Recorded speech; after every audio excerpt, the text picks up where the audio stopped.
Hello everyone and welcome back to the channel. This is the Darklight Emissary, and today's video is going to conclude our Iceberg videos. This is part 4 of the series, and it's going to be the final part of it. If you're just showing up to this one, there's not any order to the iceberg really, unless you want to go from top to bottom of the iceberg that we've been separating it into. But anyways, if that matters at all to you, you can go back to the first part linked in a card here, but up to you. But anyways, we're going to dive straight in. As always, if you're new, welcome, and please subscribe if you'd like to, if you like what you hear here. And if you have already subscribed, then welcome back. Thanks a lot for your support and time on this channel. Alright, so we're diving into this red colored text now, because I guess this is supposed to be the edgiest takes of them all, so to speak.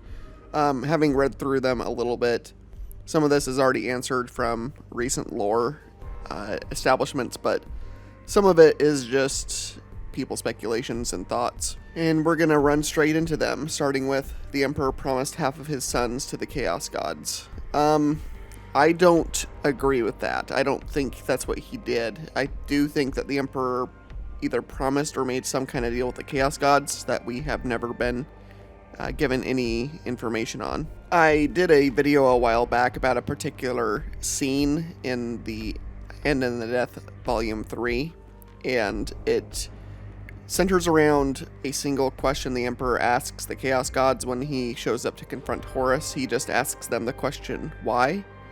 And Horus thinks that's towards him, but then realizes that the Emperor is addressing the 4 Chaos Gods who are there to witness this fight, standing right behind him, essentially.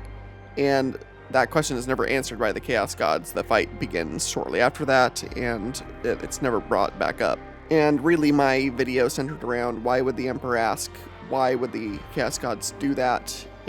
Assuming that's what he's asking them, why would they destroy his plans, is what I figure the Emperor is asking there. And if the Emperor has to ask why, then for what reason? You know, like, it's not like the Chaos Gods were like feigning benevolence or something ever. The Chaos Gods, for all their corruption and insidious ways, they're kind of honest themselves, you know? Like, chaos is somewhat of an honest concept. It's like, you know what you're getting into for the most part, I would say. I mean, there is some subterfuge sometimes, but I mean, once you're in it, you know exactly what is needed to fuel it, so to speak. I mean, you look at like Lorgar, Erebus, Corpheron, like none of them are, after a while, too surprised about what Chaos asks for. And like, even to the point where like Horus is saying to Lorgar, when he's learning about Chaos, he's like, you know, like, why are we doing all this savage nonsense? And Lorgar's like, well, you know, they require the symbolism to make it work. You know, these are just the rules of how we can make Chaos work for us, essentially. And likewise, I think that the Emperor did something to make the Chaos Gods work towards him. At least, you know, it's kind of assumed still and hinted at that the Emperor stole something from the Chaos Gods, some kind of spark or stuff of the warp to put into the primarchs. And then in that way, maybe the Chaos Gods were reaching back out to take back what they considered theirs. But I do not believe that he promised any of his sons to the Chaos Gods. I do think that he knew some of them would be more susceptible to the predations of chaos than others, and that some of them were possibly even built to be durable against chaos more so than others, as much as the Emperor was able to modify the primarchs and not just let them kind of grow out of the seeds he created in his labs when he was creating the 20 sons. So I just don't believe that any of his sons were expected to fall. I think that last time we talked in part 3 about how, you know, the Horus Heresy was expected to happen, and I basically said I don't believe that. I don't think that was the case either, especially not with what we learned from Malcador in the same last 3 novels of the entire Horus Heresy that concluded the last 20 years of story arc. Malcador seemed to be very earnest and honest at the end of his life in noting down a lot of care and hope that went into the primarchs to the point where I no longer believe, well, I don't know if I ever really believed it, but I would wager to say that anyone who did believe that the Emperor intended for, or Malcador intended for, the primarchs to be cast off like trash, have not read that volume or did not notice this particular part of Malcador talking about the sons. And Malcador is speaking with too much affection and hope and love for the primarchs for there to be a simple callous, we're just going to use them like tools. Maybe the Emperor thought that way about his sons. We don't really get too much about him and his sons, but Malcador certainly had an affection for most of the primarchs in different ways. I think he kind of saw them as nephews in a sense, and certainly he had that kind of relationship with some of them. Like he had a really close relationship with Lemon Russ, for example, which is partly why Russ was so trusted, I think. And then, I mean, he had pretty good relationships with a lot of primarchs, some of them less so, but for the most part, Malcador probably tried his best to stay on the good side of them, despite the sometimes hostile and bad arguments he got into with some of them in some of the stories we read about them. But altogether, I think that this is not a correct speculation, and that the Emperor did nothing like promise any of his sons to the Chaos Gods. The Emperor was trying his best to either sidestep the Chaos Gods or defeat them directly, and he simply failed in that. But I don't think part of that plot was to allow his sons to be damned by them or taken as slaves by them. Alright, and kind of feeding directly from this into the next one is Chaos has already won. I mean, Chaos is kind of like, it's almost like saying that the ocean is winning against rocks, against geology, against the Earth's crust, or something like that. Chaos is this ever-eroding force, and it's like the warp is, in and of itself, completely opposite of the regular mortal realm. It's like if you think of like an antimatter universe meeting up with a matter universe like ours, they would cancel each other out. You know, that's the whole idea of antimatter, is that it, cannot exist where matter is, and so when the two meet, they annihilate each other. The warp is much like that for just the regular universe. Its denizens are hostile to that degree to when coming in contact with, mortal flesh, mortal properties of physics, anything like that. I think if you were to go back in time to when the warp was considered calmer, that it would still be a place that would drive a mortal mind insane if it was to look into the warp. So, that all to say that I don't know that Chaos has already won, but they certainly are. I don't know if Chaos can win, and here's what I mean by that. Chaos, by its very definition, means that it doesn't really have any order or organization to itself. The Chaos Gods are not necessarily trying to reach a end goal. None of them are. Not even Zench, I don't think. They play the great game, as it's called, against each other, and I think that is a thing unto itself. I don't think it has an end goal. The whole concept of, a dog, if a dog caught a car, what would it do? If it was chasing a car, what would it do with it if it caught it? What would, Khorne do if it defeated the other three Chaos Gods, and also its armies defeated everything in the mortal realm? I mean, I guess they could fight each other for forever, and Khorne could fuel itself, and perhaps it would be happy if it had that kind of concept. It would be satisfied at the very least, maybe. But I don't think that Chaos could reach a winning state, so to speak. I think it would just burn itself out eventually, kind of like a star, if it was able to overcome the mortal realm completely. Certainly, Chaos is doing better than, like, the Imperium is, but there are other forces within the Milky Way galaxy, at least, who seem to be able to put up a pretty good fight against Chaos. I mean, the Necrons are coming back in pretty good force, and they, in ages past, almost were able to seal off the galaxy completely from the warp, and given enough time, and if they are able to wake up fully, and if any of the Catan return to help them, that's probably the biggest threat Chaos probably faces in the future. Just purely my speculation, but the Necrons are probably Chaos's biggest threat right now. And, I mean, if somehow the Eldari ever united into one main force, they would be a force to be reckoned with as well, because, like, the Drukhari are sitting on a lot of esoteric and powerful technology. They just don't, there's kind of a lazy, decadent society, so they don't really care to really do anything. You know, like, they feel like they're safe. And I think if the Drukhari ever felt like they were not really safe, they would do more, I think. And maybe that's changing a bit, because I know recently, in some of the more recent lore, that there was some kind of gates that lead to the warp that were broken open, and the Drukhari had to fight off a demonic invasion, a demonic incursion into Kamarag. And I think if things like that keep happening, it's going to snap the Drukhari out of their hedonistic malaise and internal machinations against each other to face the external threat of chaos. And then if chaos became so threatening that it needed to happen, I think that you could even see some kind of alliance between the Necrons and the Eldari. And if that ever happened and they worked really well together, chaos is going to be in some trouble, I would say. I believe that is going to be what ultimately threatens them. I don't think humanity has the capacity. I think that it's possible that humanity would be able to help as well if the other species wanted them to, and if humanity is willing to. But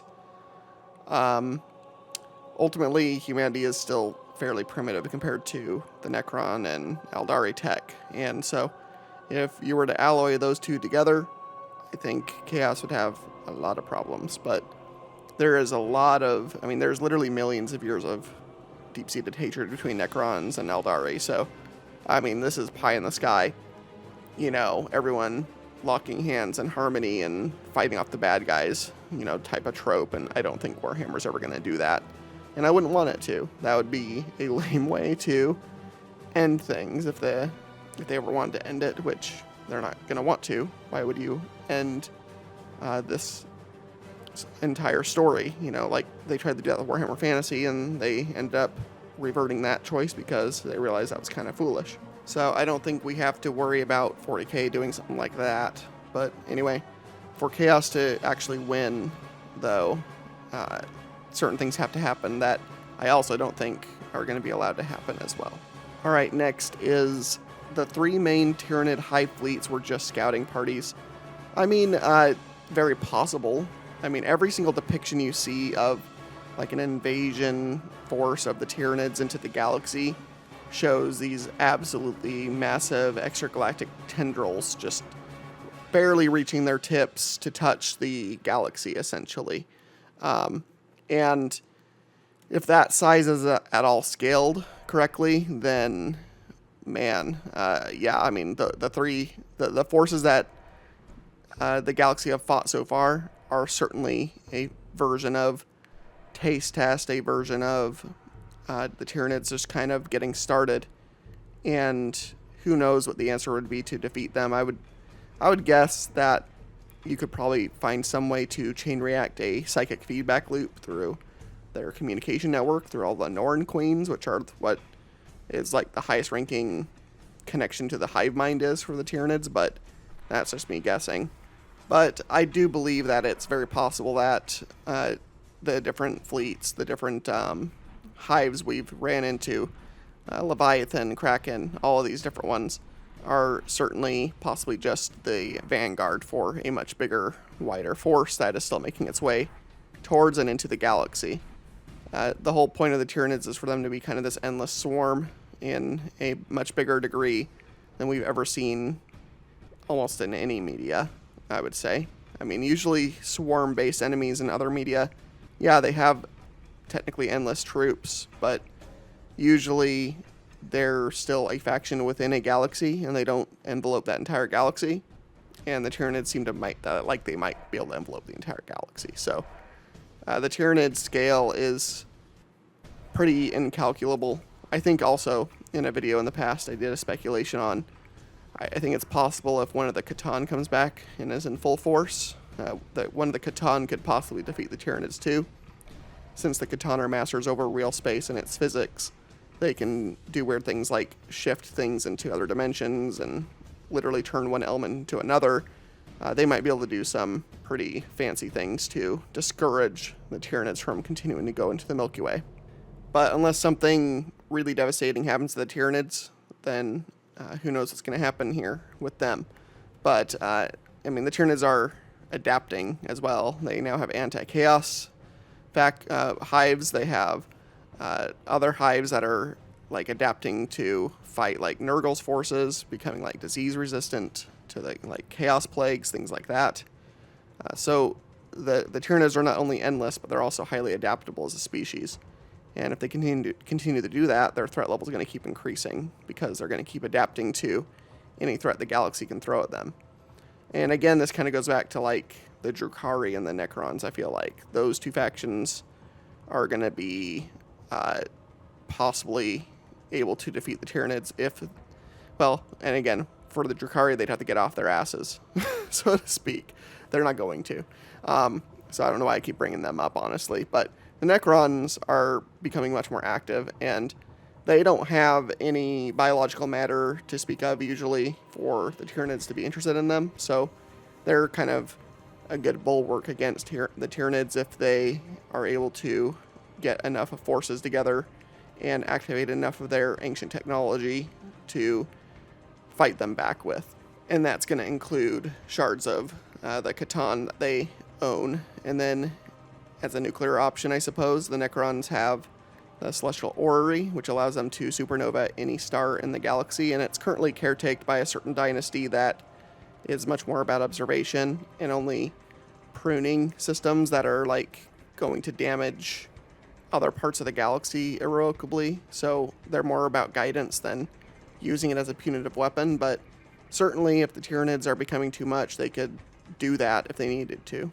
And then if the Necrons have the ability to awaken or fully build back up one of the Catan from its shards, one shard of the Void Dragon apparently destroyed several solar systems before the Necrons were able to contain it. And if that is just a single shard, then imagine what the Outsider could do, or a fully revved up Nightbringer, who put the fear of death into every living being in the entire galaxy except the orcs.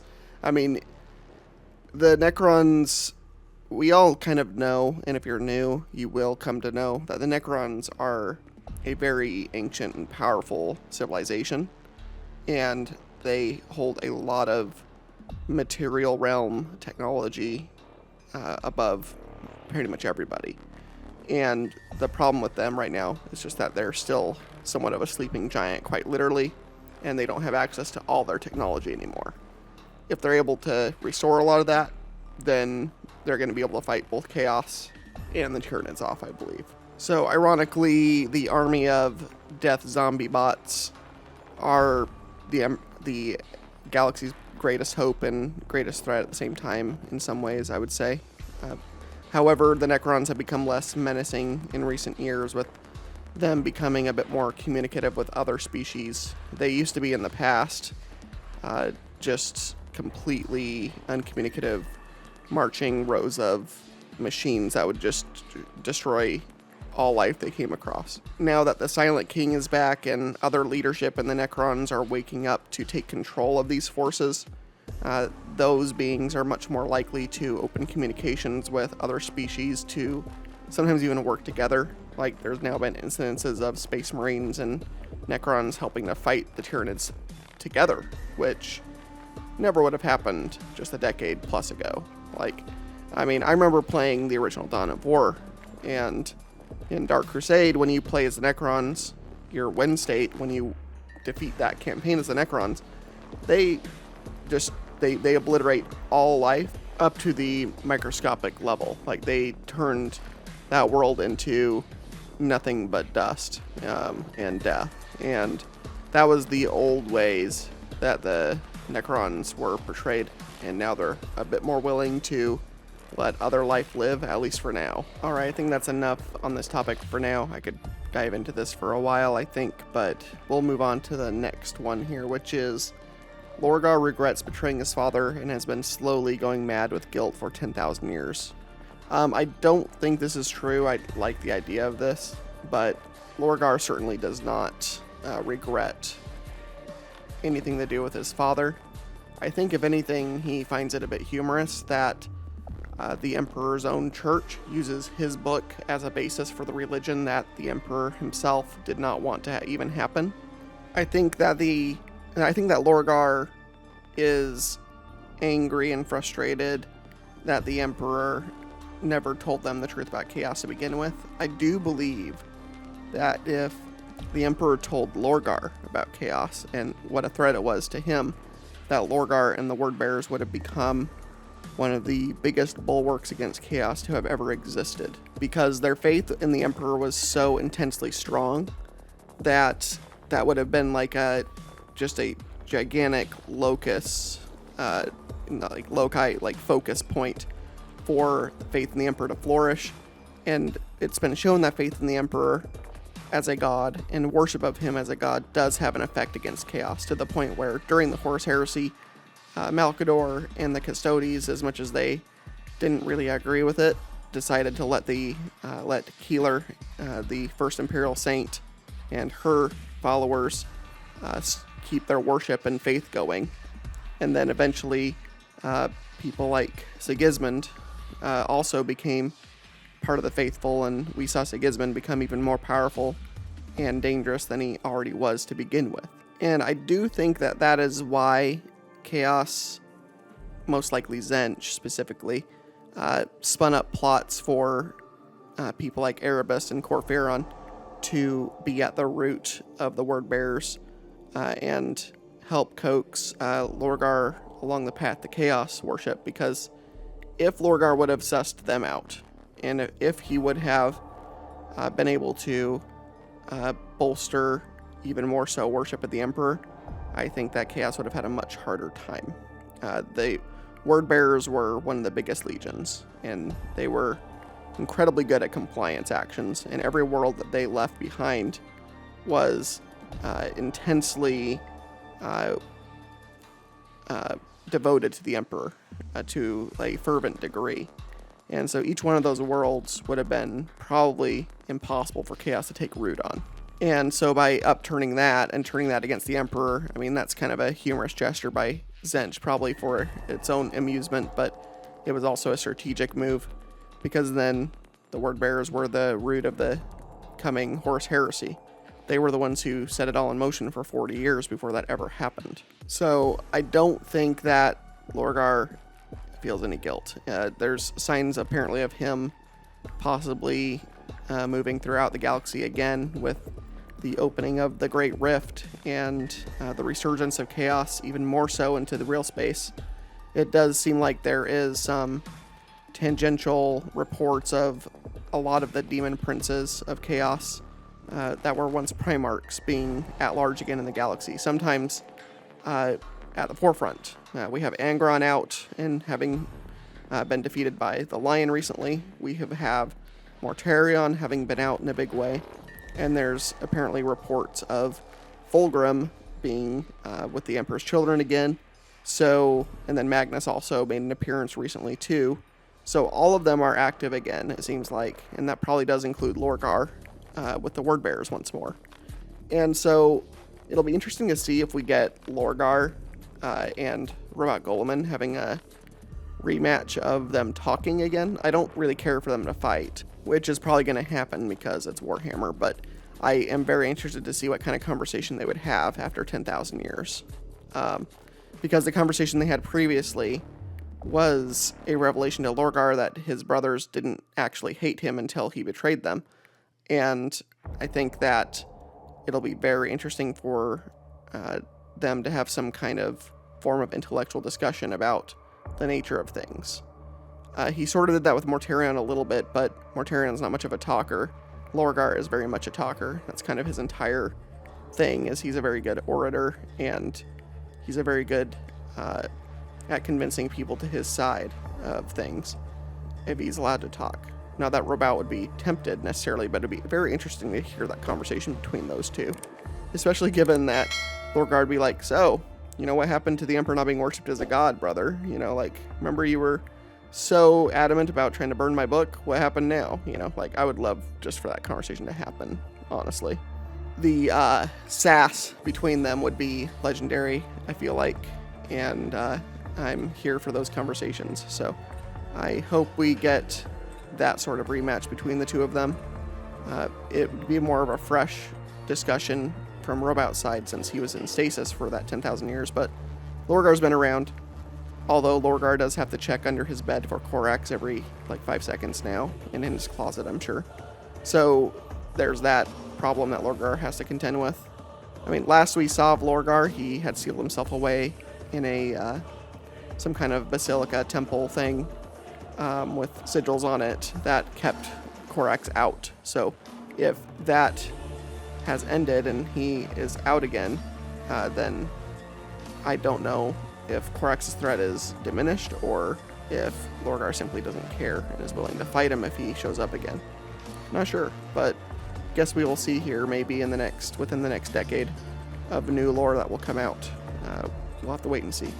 Alright, top of the final section here. The Emperor will become the 5th Chaos God. This was proven to be possibly true, or will be true, in the 3rd volume of End in the Death. Well, technically all 3 of them, but mostly the last 2 parts of End in the Death. We started seeing written on walls and chanted by the Chaos Forces just the Dark King being mentioned over and over, and it turns out that the Dark King was not going to be Horus, but the Emperor himself, and the Emperor was pulling so much warp energy into himself that he was in threat of becoming a 5th Chaos God. And I think that 5th Chaos God would possibly eclipse the other 4 even, but it seems like the other 4 Chaos Gods expect it to happen and maybe want it to happen, possibly as like a final joke on humanity and a way to get back at the Emperor for his hypocrisy, because the Emperor has been in opposition to the Chaos Gods for so long that it would be very ironic to them for him to become exactly what he's fought against. You know, the whole, you know, you fight the enemy so long you become them sort of, you know, humor behind that, I guess. But essentially, I mean, here's the weird thing about the warp, and something that is written about in the Dark King article on the wiki now. Once an idea reflects into the warp, it becomes real there, and there's no taking that back. So the concept and principles and everything that makes up the Dark King now exists in the warp, and now that it exists there, it has always existed and always will. That means that there is already a realm somewhere where there are demons of the Dark King, you know, warp creatures of him. There is a kingdom essentially in the warp reflecting this god, which is some kind of dark aspect of the Emperor himself. Very fascinating, but it's much diminished because the Dark King is still dormant. The Emperor having shed off that path to forego it, realizing that, you know, he was becoming what he was intending to destroy in a ploy to destroy what he hated, which was the Chaos Gods and everything they took from him. But, yeah, so ultimately the Emperor possibly has 2 paths. He's either going to become the Dark King eventually, or I do believe there's another path open now, which is becoming the true God Emperor of mankind. With so much worship on the bright aspects of the Emperor over the last 10,000 years, it's possible that with the concept of the God Emperor also being in the warp, that realm also exists. So you have 2 possible paths of the Emperor within the warp, and then you've got living saints and the Legion of the Damned and all these aspects that seem to be almost demons and warp beings of the Emperor himself, not of the Dark King variety, but of the God Emperor variety. It would be very interesting if in the warp the forces of the Dark King and the forces of the God Emperor are fighting each other in a war that we just have not seen. I'd be very fascinated to see some depiction of that. A depiction of what, like, the Dark King forces would look like versus the forces of the God Emperor, which, I mean, the forces of the God Emperor seem to be like fire-wreathed, smoking space marines of incandescent vengeance and, you know, winged saints and things of that variety. So, are the Dark King forces an inversion of that? Are they like a more dark and sinister version of humanity's need for vengeance and hatred against its enemies? I'm not sure, but it'd be a fascinating thing to see if it's done correctly. All right, next we have nothing is canon. We'll go to the left there. Nothing is canon. I don't know what that really means. Doing some light research here, I mean, right now the whole refrain is that everything is canon, but not everything is true in Warhammer. And I can see what they mean by that. Warhammer is often told from the perspective of kind of like pulling stories out of an archive. And if you think of Imperial scholars being the ones to pull these stories out of the, you know, of the Black Library or out of data stacks or whatever you want to depict there, then it would make sense that, you know, everything that they find, what if it was amended by someone in the last 10,000 years because they just wanted to tell a different story. And in that way, something might be canon or not canon. Or it might be canon, you know, it's part of the canon, right? We have that lore, but it isn't necessarily true lore just because it's written down and there. And that's what allows for the flexibility for the story to change over time, because it was once canon and direct lore that, like, Rogal Dorn was dead, or presumed dead, more so than he is now. That's been walked back a bit with new lore and new revelations on that story. Or, you know, Alfarius being dead, and for sure dead. That's pretty new lore, and it's part of the canon now. That used to not exist. Things like that. So I think that what they mean by nothing is canon, it just, the potential of a lot of things not being actually part of the lore, more so than not being canon. There's a lot of jokes right now about everything being canon and showing some really silly meme art about something within the universe. But essentially, this was also used to help justify the Adeptus Custodes having female members earlier this year in that controversy that, you know, the Warhammer main accounts were basically saying, you know, everything is canon. So, you know, like, we have the flexibility to make this change and have this already being here.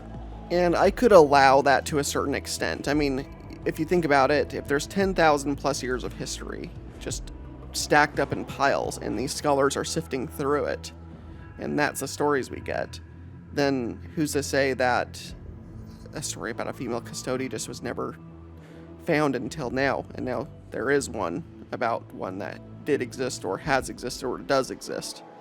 And that just by coincidence, happenstance, just that hasn't been a story told yet. I could give it that excuse, but then you can excuse anything, and I think that makes the story infinitely flexible for a company to just exploit in different ways that they want to, and kind of excuse anything.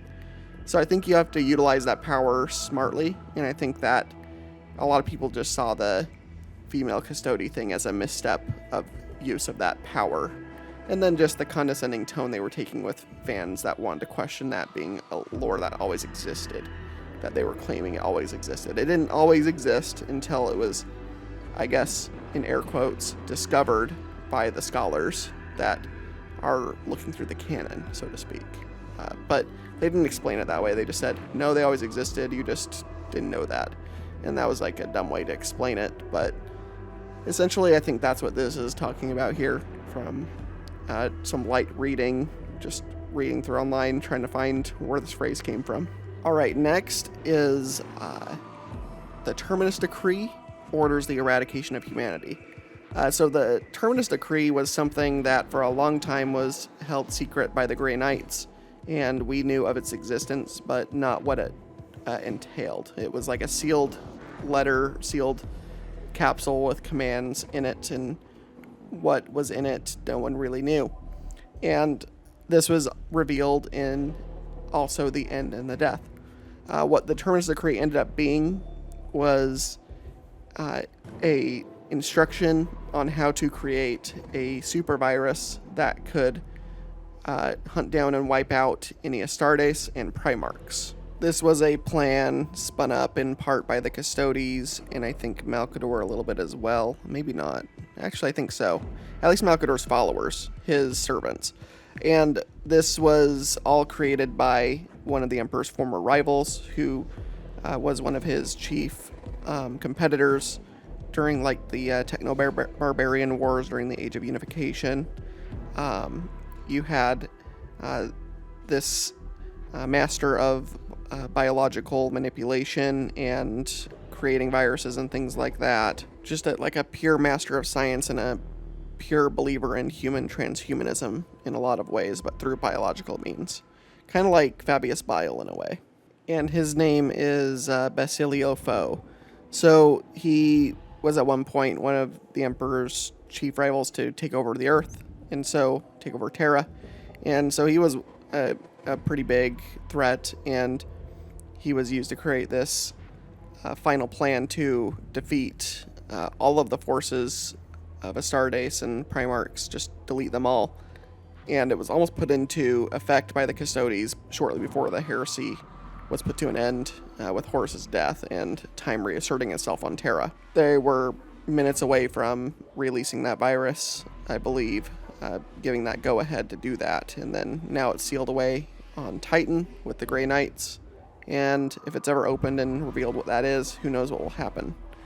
But it would certainly be a way to wipe out any Primarch it comes across. I don't know what it would do to Demon Prince Primarchs now, if anything, but certainly the more physical ones it would harm, as well as Space Marines. And this biological weapon is supposedly unable to infect regular humanity, so it would be used as a simple deletion tool, and there are certainly factions within the current day Imperium who would probably not have a problem with doing that for their own ultimate gains, even if they were short-term gains and led to the destruction of humanity. They probably would not care, because at the end of the day, different factions are pretty damn selfish when it comes down to it. So really you end up with probably a weapon that we're not going to ever see again, but we know it's there, and it's probably like it's one of those final solution type of things where, you know, if needed, break glass and use, so to speak. All right, the next one is just false. I'll just say that right away. Horus sits on the golden throne. No, he does not. I mean, that was a fun theory before the last books of the Heresy came out, that it was possible they had to put Horus there for some reason as another subversion of expectations type of plot, but that did not happen. Horus died fighting the Emperor, and the Emperor was brought to the throne at his own request, or if it was his request, it was at least misinterpreted, maybe, is something that Malcador kind of mentions as he sees his friend brought to the throne as he's dissipating finally. So this is simply false. And then we'll just tumble straight into the next one. The Emperor always knew he would fail. This is a bit redundant along with the other ones we've talked about related to this, with him giving up his sons to chaos or him expecting the Horus heresy.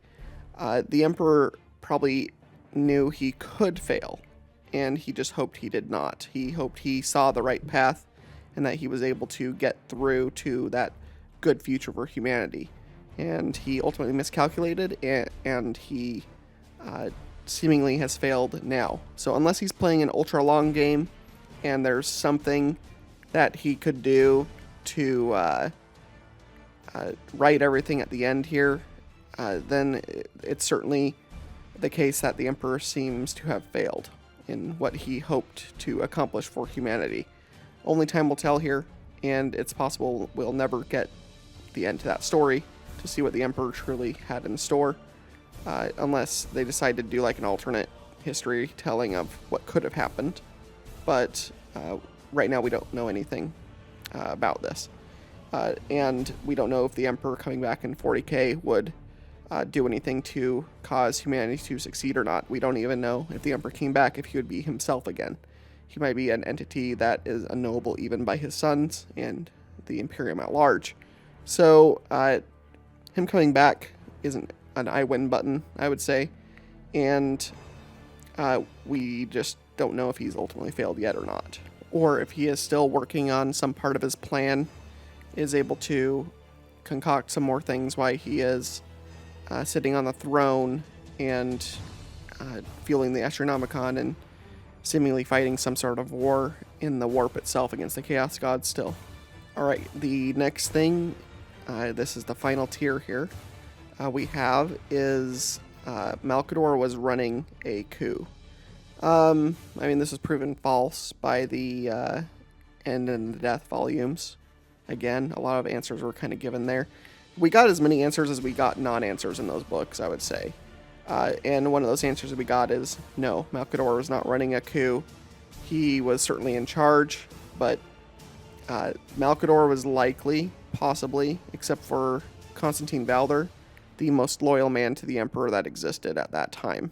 We know that Malcador was once enemies with the Emperor, that the Emperor was at odds with the Sigillite Order, but Malcador and him somehow became very close friends. Malcador loves the Emperor, and he doesn't love him romantically. He loves him just, I think, as like family, basically. Like, Malcador was the closest thing to a consistent family member for the Emperor for thousands of years, I think. And so they knew each other a very long time. And through thick and thin, I think that the Emperor realized he had someone he could ultimately trust to run his empire if he was unavailable, which he ended up being with having to maintain the Golden Throne because of Magnus's error in destroying his Webway project. And too much to go through on this, but in those 3 volumes, you get a lot of Malcador, him musing and kind of giving a flow of thought about everything, why he's sitting on the Golden Throne, and fueling that why the Emperor is away to deal with Horus. We get a lot of Malcador's thoughts, and I mean, at the core of everything he's saying, he calls the Emperor his King of Ages, his best friend. He does nothing but really gush about the Emperor in between talking about lore bits and other things that I've mentioned already. But so Malcador was a devious and powerful and cunning enemy if you had to fight against him, but he was also a steadfast and loyal friend if you had him on your side. Malcador played the role of a very threatening individual, but with a other side helping of very cunning leader. He was very good at navigating the different political factions of the Empire. He was very good at deciding who to prune sometimes. I mean, he helped run the assassin temples. So, I mean, he was certainly devious, but it was always in behest of a shared goal with the Emperor, never to take over from the Emperor. And I don't even know if with the Emperor on the throne, if Malcador would have been able to. I think the Emperor would have found a way to reach out psychically and delete Malcador. I mean, Malcador's powerful psychically, but he still doesn't hold a candle to whatever the Emperor is, ultimately. And the Emperor has endless power. I mean, you think about this. Malcador, for as powerful as he is, he lasted mere hours on the Golden Throne. Meanwhile, the Emperor has lasted 10,000 years. So, obviously, there's a power disparity there. I think Malcador loved the Emperor and would not ever try to topple him. But I think part of that was also just, I mean, Malcador just knew matter-of-factly that the Emperor could delete him from existence if he wanted to. Especially if he tried to go against the Emperor. He just knew it was not worth it to try to fight against the Emperor, and also shared in the same goals as the Emperor ultimately. Alright, next is the Horus Heresy happens on an alternate timeline. That's a fun one. I mean, there's no indication of that. the closest we get to like other dimensions or other timelines happening is a little bit with the Thousand Suns Legion, because one thing that I appreciate with Warhammer is they don't abuse time travel like some universes do, which kind of in some ways can take out any stakes.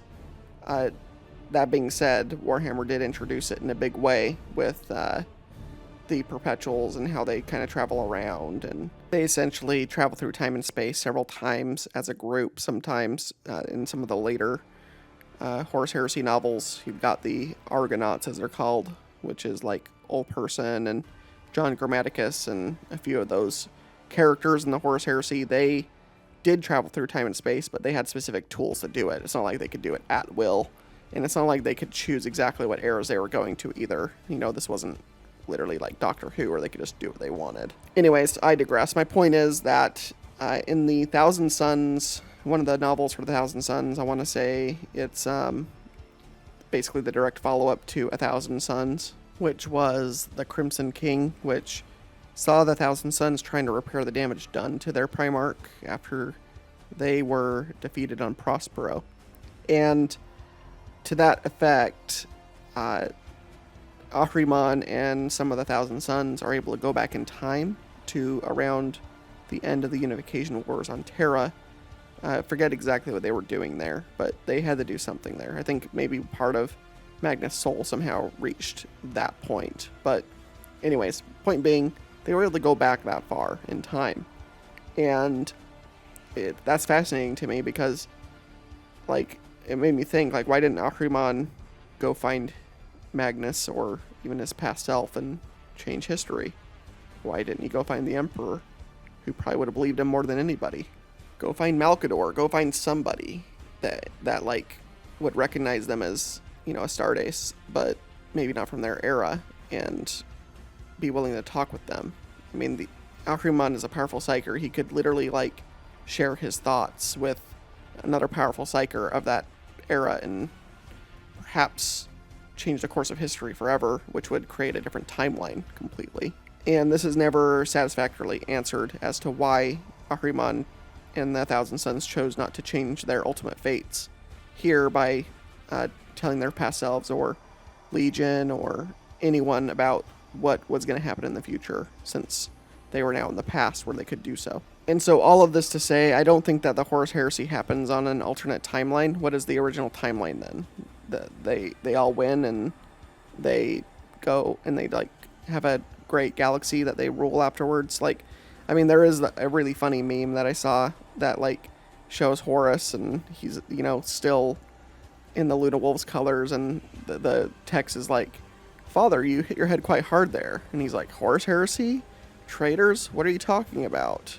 Let's go sit down for a minute." Like that kind of thing. That the entire heresy and stuff was like a short-term illusion by the Emperor, why he was in a minor coma for a few minutes. Yeah, so I think that's where this might come from, is just that kind of joke, but there's no signs of the Horus Heresy being a alternate timeline. However, there was potential for a different timeline to be spawned by Ahriman and his compatriots' possible manipulations, but they elected not to do that. And I don't know if there's some kind of a rule set they know of that you can't do that, and if you try to, it won't work. Or, you know, I mean, at this point, they're under the patronage of Tzeentch already, if they don't choose that. They haven't chosen that themselves yet, but they're already on the planet of sorcerers at this point, and Tzeentch has claimed them at this point. So maybe it didn't enter their minds because Tzeentch is ultimately rooted into them now, but that's just me guessing, and it's never really brought up or considered. And this last one, we are the Chaos Gods. Yes, every single one of us is a god of chaos. We have weaved and created this universe, and we laugh like the thirsting gods as our armies clash, and we witness their turmoil and their grief and their victories and their defeats, and we laugh, and then we do it again, and we reset things, and we watch it again. I mean, I think the point of this is just pointing out that we as players and, pass that fourth wall we have the most knowledge of the universe. So that's something I like to point out to people sometimes when they ask why certain characters make decisions within the lore, is we have to remember that they are playing with far less lore knowledge than we have. Like, if you think about it, the things we talk about on these lore videos, if you consume primarily the lore through these videos alone, the lore you're getting alone is more knowledge than any one human has about their entire universe in universe. And then a lot of the lore we know about would, I joked once that, like, someone asked once on a post on like Facebook or somewhere, like, what would you do if you ever got transported into 40k? Like, what would be your first move if that happened to you? And I joke saying that with the amount of lore in my head, I'd probably just spontaneously turn into a demon portal or something, because I know so many demon names, including one true name, right? Like, that true name made a Inquisitor go insane in the lore. So, I mean, the things we know compared to characters in universe is of a magnitude greater, and we got to remember that. So we are even beyond the Chaos Gods, I would say, because even the Chaos Gods are within the universe. And so the Chaos Gods themselves are not aware of our existence observing them. We are aware of everything below us in this universe. Nothing in the universe ever addresses the fourth wall. And, like, sometimes it's played off as a joke in other universes, right? Like, we just had the Deadpool movie come out. Great movie, by the way. I recommend it, but not going to dive into that at all, because that's not what this video is. But my point is, nothing in 40k ever aims at the fourth wall, really. I think the closest I've seen that be the case is Dan Abnett inserting a meme for Vulcan to say to Magnus about him not doing anything wrong, which was hilarious, but that was still addressed as in-universe and just a wink and a nod to us as an audience. Like, Vulcan had no clue he was, joking to anyone. Like, he was being serious in his lament and judgment of Magnus there. But we knew what it meant, observing these stories. So, in that sense, we are not even the Chaos Gods. We are above it. I know within the universe, too, or within lore, and just in the past, the great game being played by the Chaos Gods is meant to symbolize us as players of the tabletop and video games and discussing the lore and things of that nature. So that's really what this last one means. It's a fun one in that sense, but it's kind of a little bit of a meme at the end of this Iceberg. So this was the longest video. I wasn't expecting that, but I had a lot more to say than I thought I would when I started this one today. So that's really it, though. So if you've managed to be here this long listening to me talk at length about this universe, then I hope you leave a subscribe if you haven't already. And I hope you have a great day here. I'm not sure what the next video will be. If you have any thoughts on that, please comment any ideas that you would like. One of you gave me an idea about doing a Horus Heresy book tier list, or what books to read as a core over having to read all of them. And I might look into that more. I'm not sure yet. If more of you think that's a good idea, please leave a comment about that. I might leave a community post voting on if I should do that or something else, because that will take some work to do. And while I'm not exactly obsessed with views, I do think that I would like to see some success from the effort I put into that at the end of the day. So, as always, I hope you have a great day or night wherever you are. Thanks for your time, and I hope to see you in the next video. Talk to you soon. Thank you.